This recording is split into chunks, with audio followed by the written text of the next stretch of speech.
Yo, what's going on, everybody? My name is Chase, and welcome to ChasePacks. In today's video, we are covering the latest news from the Goldin auction, Logan Paul's Pikachu Illustrator, the first Ed Charizard, bunch of different, actually some really cool stuff auctioned in that auction. Regardless of what you think about it, we're going to, well, I was going to say, regardless of what you think about it, there was some pretty cool stuff auctioned off that night.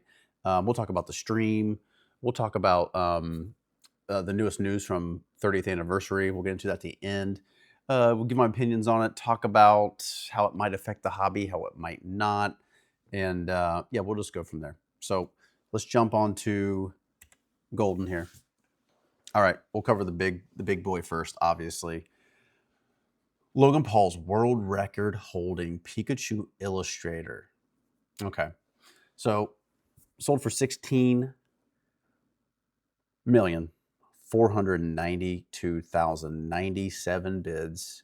It had a buyer's premium of like 3 million, which if you don't know what a buyer's premium is, it just means the auctioneer gets a cut. I'll give you my opinion on what I thought it was going to go for, because to be honest with you, I didn't even know the auction was happening. That's how little I've been paying attention to this Illustrator. It's like when you see cards go for this much money, or when you see things in life with these kind of numbers thrown around, if you can't be involved, I just don't waste my time with it half the time. But now, considering it is Pokemon, considering it is we're in the business of Pokemon on this channel, I'm going to cover it.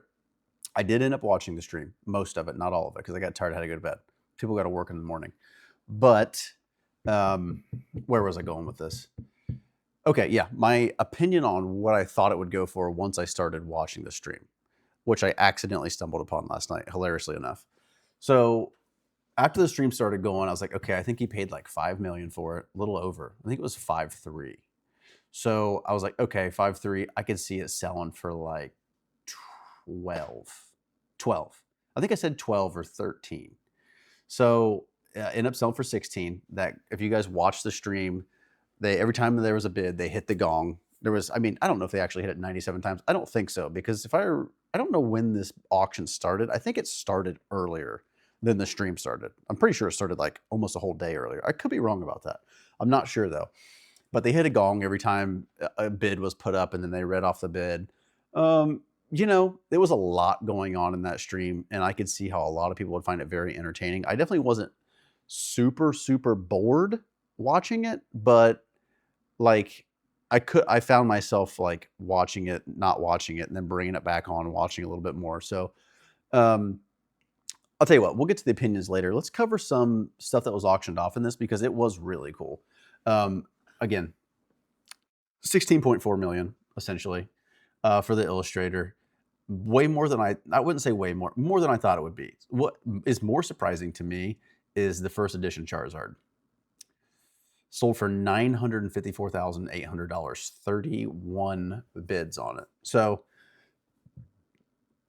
I didn't put a guess on this when the stream started, but if I had to guess what this would have sold for, I wouldn't have pictured almost $1 million. And by the way, shame on the other bidders to not make this go to $1 million. I mean, it's at 954,000. Let's make this 32 bids. Let's get it to $1 million. Why not? You're already almost there. But anyway, yeah, I would have guessed 650. That was like my first thought. I don't know. I mean, guys, I don't bid on stuff like this, especially not this type of money, obviously. But yeah, the fact that this was almost $1 million card, it's kind of crazy. It's actually really crazy. Now, you could argue that because of how much they've been hyping up this auction, and because the Illustrator's in here, it could have brought in some people with some really big money, right? And these cards might not have gone for this price if it wasn't so public and hyped up and marketed as well as it was, to be honest. So, yeah, I think a lot of these prices that you see here, yeah, I don't know if all of these items would sell for the same price again if they were auctioned, but you never know. You never know. We'll have to see. The first Ed Charizard, 138, or I'm sorry, First Ed Blastoise, one for $138,880. 32 bids on that one. Crazy. One of my favorite cards of all time right there. The Venusaur ended up going for $75,000. That's also a first edition. The base set, first edition booster box sealed, $496,000. This honestly is less shocking than almost anything to me. The first Ed box going for $496,000, 19 bids on it. This is less shocking than, yeah, all of these. So I'd love to hear from you guys. Like, when you see these prices being paid for these cards, this box, we'll go through some more stuff. Like, what's your initial reaction? Are you like, this is all like fluff? Or are you like, okay, this is the new minimum for these cards? Like, how do you feel about it? I'd love to hear from you guys in the comments. So this is the 1997-1998 Pokemon Japanese promo second tournament #2 trophy Pikachu. So I'm not super into like niche Japanese promo tournament cards, to be honest with you. I have seen this card before, but if you asked me what it was when I just looking at the card, I wouldn't be able to tell you. Went for 93,000. Only had 6 bids on it. That's kind of surprising. Some other stuff that I thought was interesting was the Legendary Collection factory sealed case. Went for $620,000. 12 bids on that. This was really cool here. The 1999 Pokemon base set, rare hollow framed uncut sheet, 93,000. The Japanese one went for 613,000. Really cool. You don't see a whole lot of Japanese uncut sheets. At least I don't. I've never seen them on social media or nothing. So this was pretty cool. 56 bids on that. Pretty sweet. You get some Magic the Gathering down here. Cool cards. This is Pokemon channel. The Team Rocket's first edition factory sealed case went for 198,000. 22 bids on that. That's really cool. Team Rocket's first edition is so awesome. Let's see here. There's a couple more auctions that I was interested in. What were they? Oh, this was cool. I thought this was really cool. 1999 Pokemon Fossil First Edition PSA 10 Gem Mint complete set, all 62 cards. Went for 86,027 bids on it.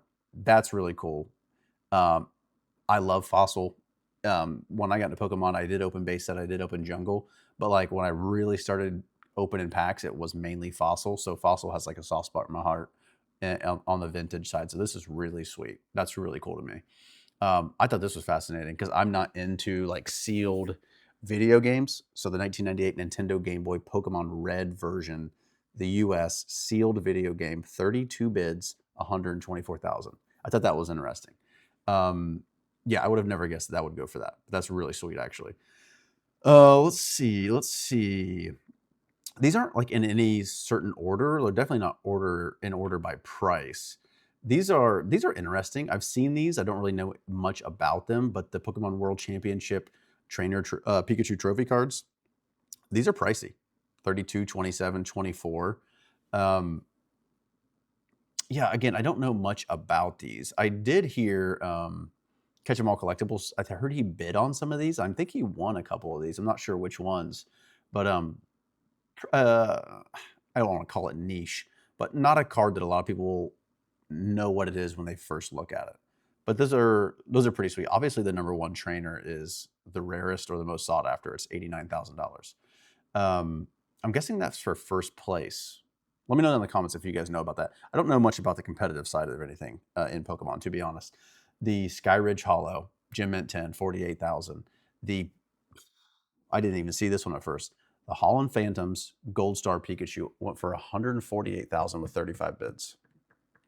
I mean, you don't see a whole lot of Gold Stars in 10s. So that's not terribly surprising, but that's a whole lot of money right there. What else was down here? You got a couple jungle boxes going for over 35,000. A fossil box going for 35,000. Base set 2 went for 20,000. What is this? That's German. This is really cool. Neo Genesis first edition factory sealed, 99,000. That's also not too crazy surprising, to be honest. Couple rocket boxes, 31, 33. That might have been all I was interested in, to be honest, when I got down here. A couple PSA 9 first edition Charizards, 64,000 on that one. This is really cool. The Topps Chrome Gem Mint 10 Charizard, 32,000. Had a couple. I don't think I ever had the Charizard, but I definitely had some Topps Chrome cards in my binder as a kid at one time. And I have like 1 or 2 left. I must have traded those away because I have like, I don't even know what I have. They're not definitely not a Charizard, Blastoise, or Venusaur though. Let's see, a couple Poncho Pikachus down here. Crazy prices on those. Poncho's not my favorite cards though, to be honest. I think that might have been all that I was at least interested in seeing. Some pretty niche stuff down here towards the end, but look at this. Okay, it's a mint 9, $4,000 for the Alakazam first ed. That's one of my favorite cards too. The Alakazam, I love Alakazam as a Pokemon. So okay, so let's talk about. So here's the thing. I've seen on social media a little bit. I tried not to get in too much. I don't want my opinions swayed, but there's obviously going to be probably about 3 different opinions on this auction, and feelings and emotions, whatever you want to call it. But let's just say it's a good thing, it's a bad thing, and you don't care about it. It doesn't matter. That's probably the 3 opinions. So you could say the good thing is that it makes people take Pokemon seriously. If you're an investor, it might make your stuff worth more, right? It might make your investments worth more. What else could be good about it? Let's see. You could argue that it's not a bad thing that more people are brought into the hobby. I know, and I somewhat fall into this scenario, this group. It's like Pokemon's popular enough. I don't necessarily know if I want a bunch of people that have a bunch of money that don't really care too much about the hobby, but they just want to buy grails and load up on sealed to invest in. It's we live in a free country, right? So if they want to, it's like, what are you going to do? Be mad at them? But okay, that could be potentially the good. The bad could be, all this is a scam anyway. A lot of people don't like Logan Paul being involved in Pokemon. If the dude wants to be involved in Pokemon, I could give a shit, to be honest. But you could argue that it brings people into the hobby who otherwise wouldn't be here, and it's going to have a negative effect on the hobby in whatever way you want to imagine. Now, the third thing could be, it doesn't matter. Who gives a crap? This is like a one-of-one auction. Yes, these auction prices are insane. It could affect, other bids and auctions, eBay, whatever. First ed vintage cards could affect those, right? For me, obviously, we have this auction just happened, so we don't know. I'm more in the group of, I just don't know how much it's going to matter. Now, you could take the counter argument to that is that this auction is going to bring really serious investors with really serious money into the hobby, and it's going to make everything more expensive. You can make that argument. But I just don't know if my gut feeling is that this overall isn't going to drastically affect the hobby. The hobby is already crazy popular, crazy hot. The market's on fire.